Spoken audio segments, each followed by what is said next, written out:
Hello and welcome.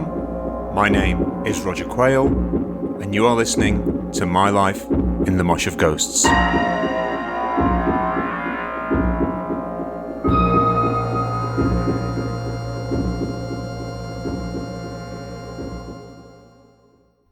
Hello and welcome back to My Life in the Mosh of Ghosts. My name is Roger Quayle and thank you for joining me. This is Gig 13 and I'm going to be telling you about a Sheffield band called the Stunt Kites. The Stunt Kites played punk rock, and some people say they are the best punk rock band that Sheffield ever produced. The Stunt Kites only recorded a handful of demos and made one or two official releases.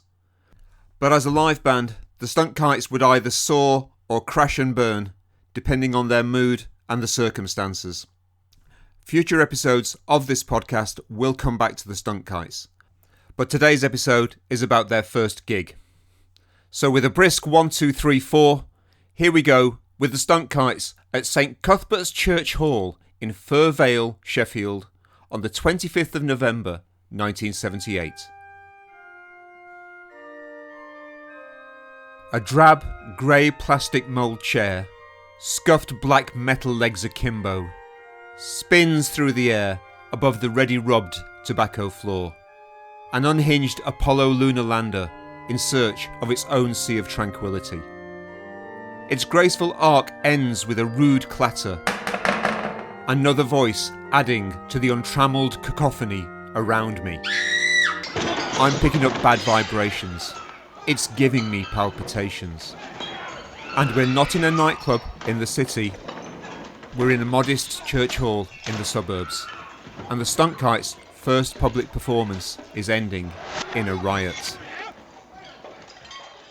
Rewind to 3 months earlier.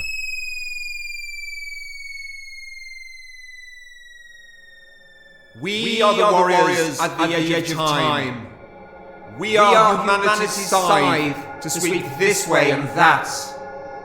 Robert Calvert intones Michael Moorcock's incantation, his electronically treated voice becoming more metallic with each sentence, rushing towards a splenetic climax. We are the betrayed! We are the betrayed! We are the betrayed!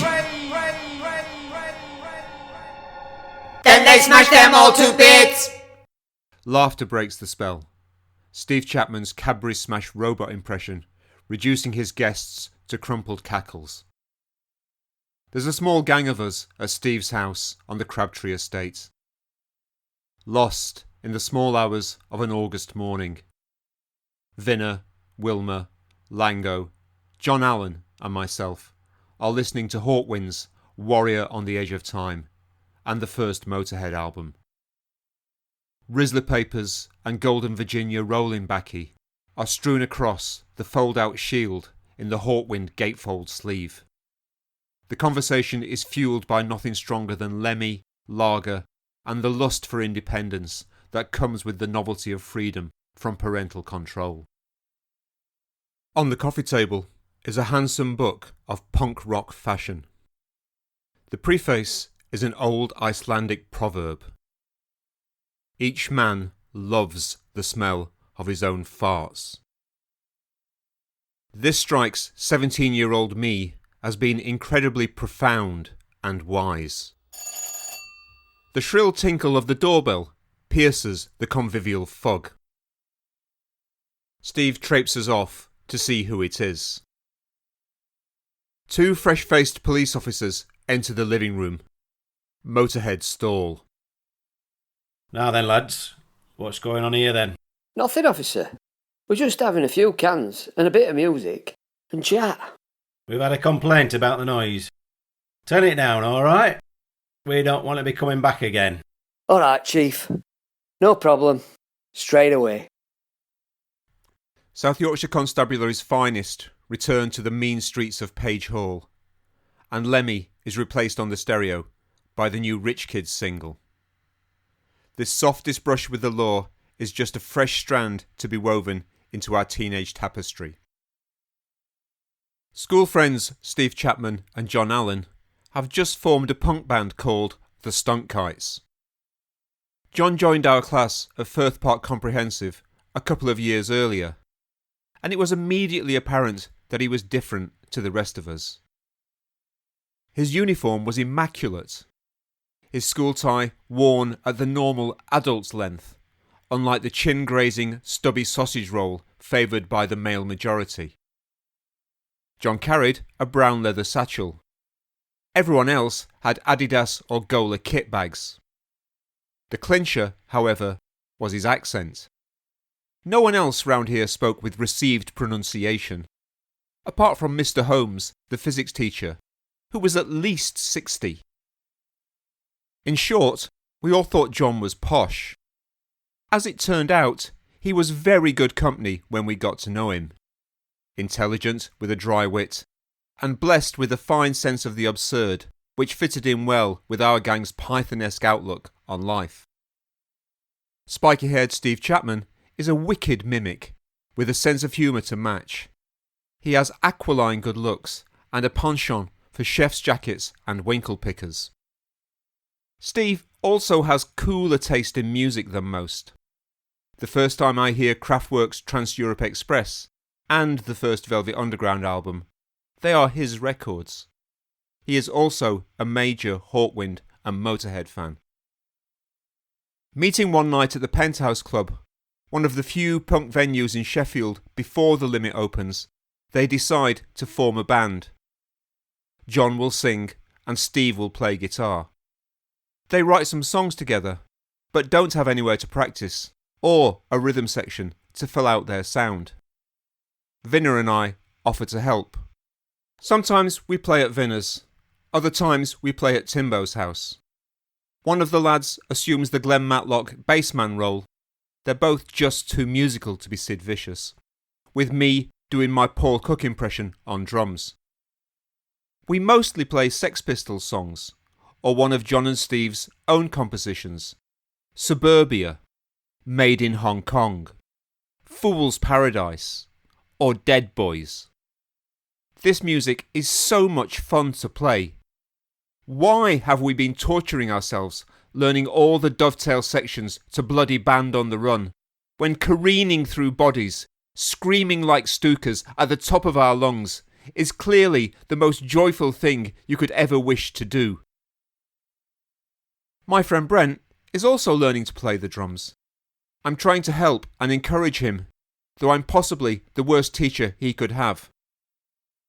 I can stumble along in an urgent 4/4 clatter, but the onset of every drum roll around the kit is an adventure from which I may never return.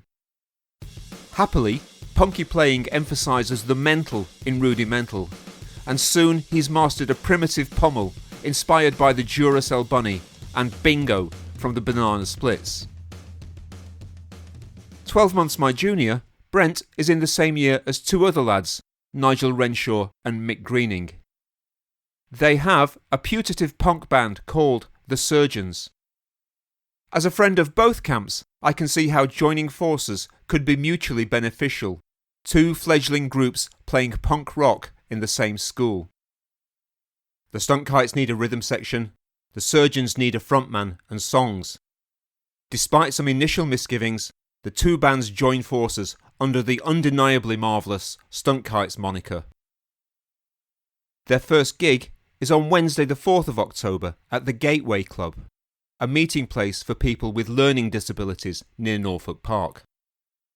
Vinner, myself, and most of our equipment accompany them. The enlightened, sympathetic term, people with special needs, is still some years away from coinage. Through our teenage eyes, these folks are backward, mentally handicapped, or worse. Theirs is a closed world, and the reception the band gets from everyone at the club, carers and cared for alike, is warm and welcoming. This is loud, shouty, bold music. The drums thump and the guitars clang, and everyone has a good time jumping around. John Allen is treated as if he was Freddie Mercury. Encouraged, the first Stunt Kites public performance takes place at St Cuthbert's Church Hall in Fir Vale the following month. We know the caretaker, having played there earlier in the year. There's no bar, so the off-licence across the road does a roaring trade in cans. Steve Chapman is bewitched by the comely victualler of the premises, his very own Venus in fur Vale. What the Stunt Kites lack in originality, they make up for with sheer enthusiasm. Nigel Renshaw's blatant Steve Jones copping yobbo power chords do battle with Steve's more Banshee-esque chop-chop rhythms. A malevolent mesh of cheap electric guitars engorged by the battered black beehives of amplification behind them. Meanwhile, Mick Greening and Brent pound out a basic lurkers-like backbeat, an unhindered battering ram of spit, spunk and bile. In front of this, the normally polite, bookish, erudite model pupil John Allen has transformed himself into Sheffield's very own Johnny Rotten, hectoring, withering and wailing, dropping his H's like a demented Eliza Doolittle in reverse, a sinewy Caesar and his belligerent legion. It's their first proper gig, and much like the homebrew that Mad Uncle Jack has festering under the stairs, the Stunt Kites are undeniably potent, but not necessarily something you would want to drink more than a thimble of. Nonetheless, they are going down a treat with the crowd, mostly a mixture of school friends, the bored and the curious, plus some young punks and a smattering of skinheads and teddy boys. Put these three tribes together with no security, and you have a cocktail for aggravation that needs little shaking or stirring. Someone kicks the padlock off the door to the kitchen, and suddenly the sound of smashing plates is a ceramic counterpoint to the defiant drone from the stage. A truculent ruckus ensues. Heineken cans howitzer towards the stage. Chairs fly like part-dissected spiders, and I fear for our gear, which the Stunt Kites have borrowed. I haven't been this scared since some West Ham fans rushed into the United end at Bramall Lane. The caretaker arrives with adult backup. Things simmer down. The gig finishes, and the crowd disappears into the November night. The wave of violence recedes as quickly as it rushed in, leaving only crushed cans and cracked cups on its cig-butt-strewn shore. Plates, china and tectonic shift that night. In a city where synths and drum machines rub up uneasily against the club turns and heavy metal, the Stunt Kites have started their own little youthquake. Pure punk for teenage tearaways who were too young for the initial impact of the new wave. Tonight might have only registered a jelly mould quiver on the Richter scale in the suburbs of North Sheffield, but the repercussions will rumble on in South Yorkshire for years to come. You have been listening to My Life in the Mosh of Ghosts with your host, Roger Quayle. This episode is dedicated to the memory of Steve Chapman, who died in 2008.